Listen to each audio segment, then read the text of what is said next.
शरीर के अंगों की पहचान करें। क्या पढ़ेंगे? शरीर के अंगों की पहचान।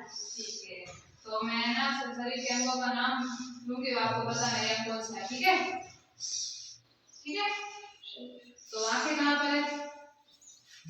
सब बताओ। आंखें आंखें कहाँ पर है? आंखें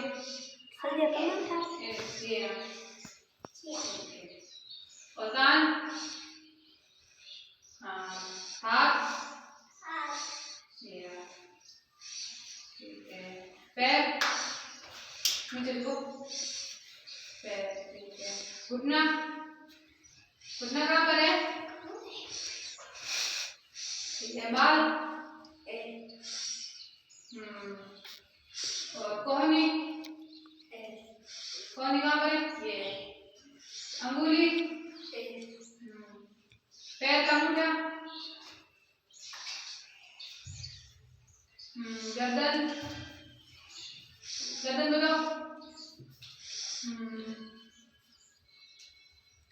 और होठ कहाँ पर है? टांगे कौन से? हाँ, ठीक है।